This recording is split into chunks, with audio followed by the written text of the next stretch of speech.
Gaurav Biswas is 16 years old from Assam, India. I have been following your sessions and lectures for almost a year now, finding immense solace and wisdom in your teachings. However, I am currently struggling with a deep sense of helplessness and anxiety due to the distressing events unfolding in our country. It has been increasingly difficult to adhere to the principles of non-dual Vedanta without being affected by the troubling circumstances around us. The political and social unrest in West Bengal, environmental and social movements in Ladakh, judicial and legal concerns in Pune, where wealth and influence corrupt justice, terrorism in Jammu and Kashmir, loss of educational integrity, infrastructure failures destroying cities, climate change affecting the poor, and the recent attack on the innocent medical student in Calcutta. While my intellect tells me to remain detached, my heart is deeply troubled by the suffering around me, though I know both exist in my mind. I've also contemplated the idea of karma yoga, offering selfless service to those in need, yet I struggle to understand how one can perform such actions when individual efforts seem negligible in the face of such widespread issues. Swami Vivekananda's commentary on karma yoga suggests that striving to correct the world's evils may be childish, yet he himself tirelessly worked for the betterment of society and motherland.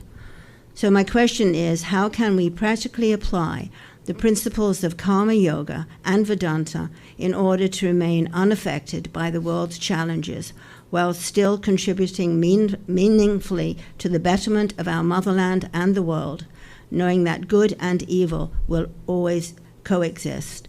I humbly request your guidance on this matter. Very well written.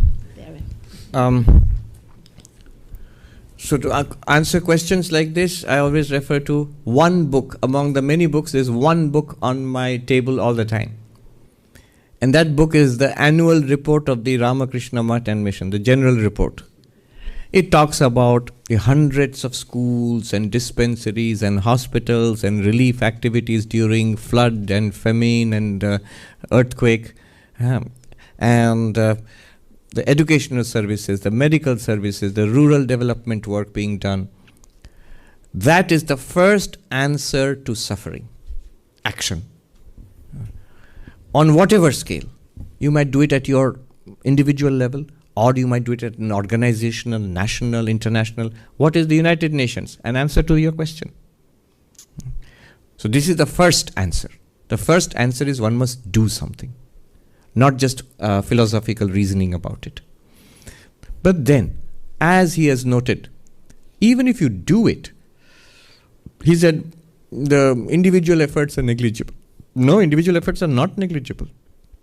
First of all, individual efforts have to be made. Why? Whether negligible or not, because it's the right thing to do. Second, they are not negligible. They can take on a huge dimension. A lot of the great work being done across the world by non-profits and many organizations, they all started as individual efforts. If you are paralyzed by the enormity of the suffering and the relative helplessness of the individual, then you will not take any action. One must swing into action. I remember this young man,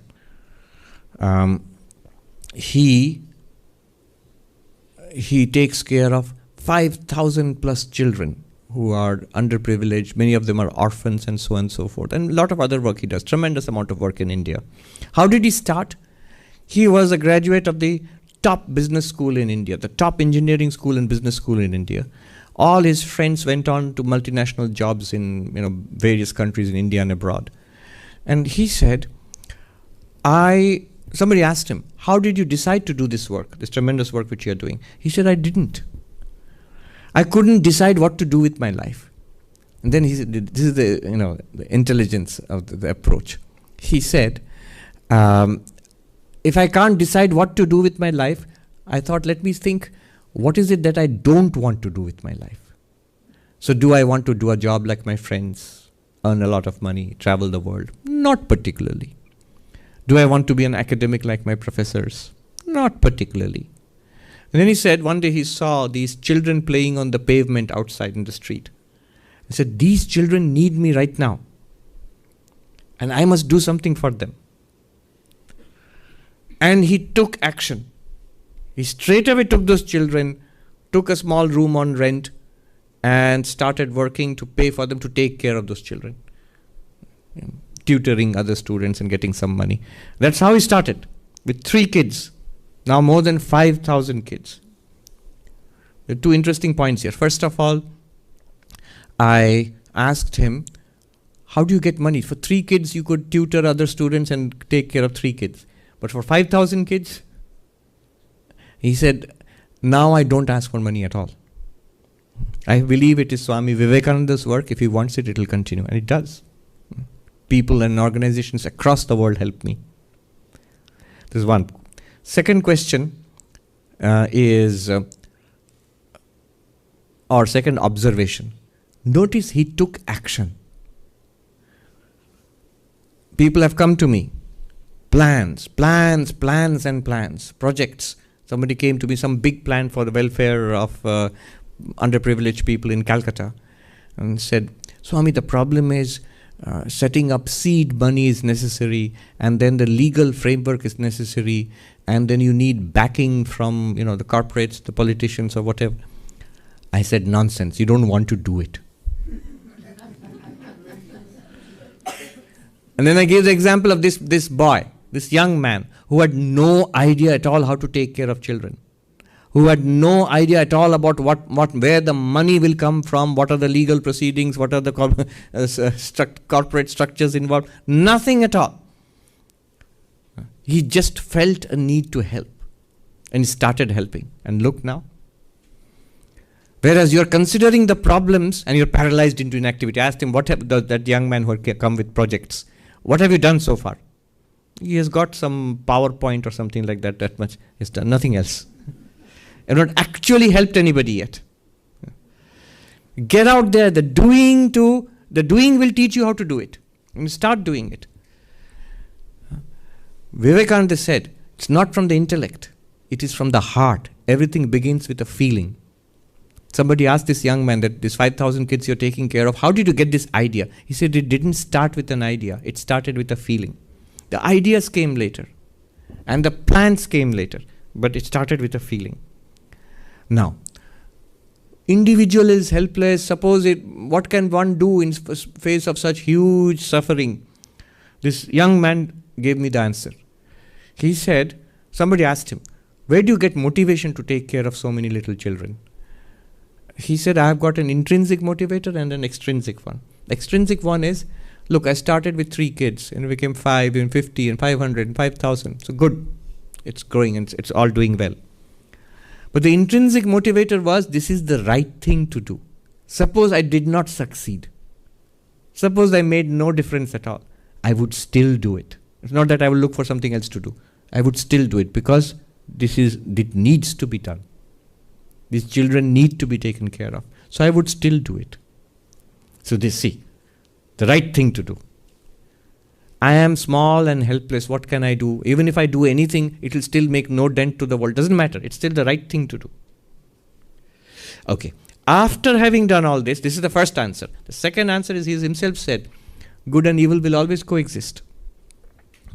But Swami Vivekananda still worked. It's childish to think that the world will be set right by me. Vivekananda said, he gave the example of the dog's curly tail. Yeah? So there was once, the person was doing meditation to fulfill his desires, and God appeared before him. And so what do you want? Give me a genie, a ghost, a powerful demon who can do everything that I want. It's actually something that stands for the human mind. God said, all right, I'll give it to you. But remember, it'll do anything that you want. But remember, on condition, you always have to give it something to do. Otherwise, it's going to come and break your neck. It's going to snap your neck. So he said, all right, I have plenty of things to be done. The ghost appeared before me. Command me, master. God has told me to serve you. And this man said, give me lots of money. Done. Immediately, lots of money came to him. Make me a beautiful house. Done. Huge mansion. A sumptuous meal served by servants in gold and silver. Done. Meal. This man began to sweat. And he said, and then he had a list, your Amazon shopping cart. He ran through them. Everything is done. And by the time the moment he hesitated, the ghost began to crack his knuckles. That's our mind, basically. Unless you employ it well, it's going to snap our own neck. That it destroys us. So this man was in terror. And then he ran for his life. But the ghost wouldn't let him. He's chasing him. Let me get my hands on you. I'm going to snap your neck. Give me something to do. Give me something to do. And he ran. He couldn't think of anything more. Finally, he came to God and said, God, help me. What happened? I can't think of, all my desires have been fulfilled. I gave him some useless desires also. Those also are fulfilled. Done. Now I can't think of anything. And look, he's coming to snap my neck. So God said, all right, that's easily done. Give him this dog, the curly tail. Tell him to straighten out the curly tail of the dog. So Vivekananda apparently told this story so well, he would have the entire audiences in splits. And he gave it to the ghost and said, straighten out the curly tail of the dog. And the ghost said, that's easily done, that's nothing. And he straightened it out. The moment he let it go, it became curly again. And the ghost carefully straightened it out and left it again, it became curly. And the ghost carefully again did it. And the ghost said, oh my, I am a veteran ghost. I've never been put to so much trouble in all the millennia of my existence. I've never had such trouble. And the legend has it, is still straightening out the curly tail of her. And that's what we are doing when we are trying to straighten out the world. Then why do it? Vivekananda said, first beneficiary is we ourselves. In trying to straighten out the world, we get straightened out ourselves. We get straightened out.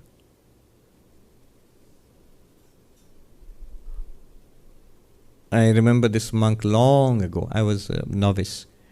And he was talking about another monk. He says, look at that monk. All of us, we are here in this world, and especially in the ashram, in the Ramakrishna mission, in the spiritual life. Have you seen a screw? A screw has these, what do you call them? Threads. If you push them through a machine which, rubs it out, it sort of polishes it, slowly the threads get evened out and become smooth. Smooth like a needle it becomes. So we need to we have a lot of these knots in us, and life smoothens it out. And especially if you do spiritual practice, you are in an ashram, you're leading a spiritual life in some way, either in ashram or in the household, it smoothens out. Then we become straight. Before that, we have many of these little knots and little problems in ourselves, complications within ourselves. That gets straightened out by life. By going through this, if you do it sincerely, it gets straightened out much faster. And then the reason he said all this to me was, he said, now look at that monk. There was this very wonderful young monk. He said, there are these rare few who come into this life, into this machine, straight. They're already straightened out. See how pure and simple he is. He also said, such people don't live long. And it's interesting, that monk died when he was quite young. So we are getting straightened out. The answer to him is, in order to get straightened out, we must do this work. Why do this work? Because it is right, it should be done. Why do this work? Because individuals can make a big difference. But ultimately, spiritually, why do this work? Because it straightens us out. Vivekananda said, I'm going to put into work a machine. I'm going to set up a machine. He called it a purity drilling machine, which will purify individuals who go through it. The whole spiritual enterprise of the Ramakrishna movement, of which we are all a part. We get into it with a lot of threads. We come out of it more or less straightened out and polished.